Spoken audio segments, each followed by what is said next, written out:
Well, it's Monday, so here on Buffalo Winging It Style, it's time to check in with TMZ to see what's going on in Hollywood. And Dax joins us live from LA. And the big talk this weekend was the divorce between Tom Cruise and Katie Holmes. What's the inside scoop?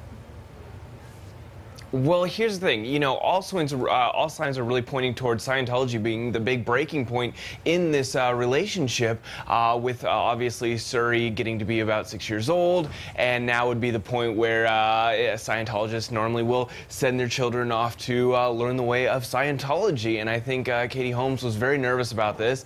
I guess there is a C organization, which is a part of Scientology, where you will send your child off. It's almost like a boot camp for Scientologists.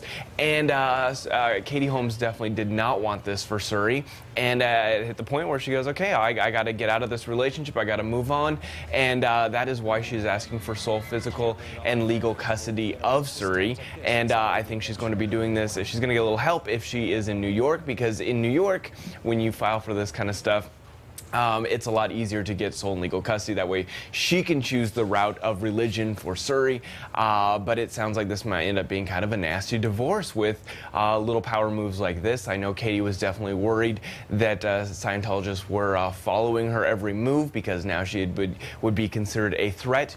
We did reach out to the church and they said they are not doing anything of the sort, but we know that Katie Holmes is definitely nervous about that. So can you tell us anything about, what was happening in the months or weeks prior to this announcement? Well, we know that they were definitely not living together. Tom, I remember at one point, was filming in New York, and he was staying at a hotel while Katie was staying at the New York apartment. No one really noticed it because they weren't always pictured together a lot because of him being away, filming movies, doing this or that. But now that you look back, it makes a lot more sense that he would stay in a hotel, she stayed in the apartment, she would go over and visit him kind of unexpectedly. But he is also claiming that this whole divorce was a surprise to him, that he did not see it coming. Well, you're out in Hollywood. Was it a surprise to you? Not really a surprise. I mean, I think some of the writing was on the wall for a long time of just, they didn't seem like exactly the perfect fit, but I think still hearing that she filed for divorce is always going to be a surprise no matter who it is. All right, thanks, Dax. And you can catch Dax on TMZ on the CW at 10:30 right here on the CW 23. Now let's go ahead and send it over to Amelia, who's in the kitchen. Thanks.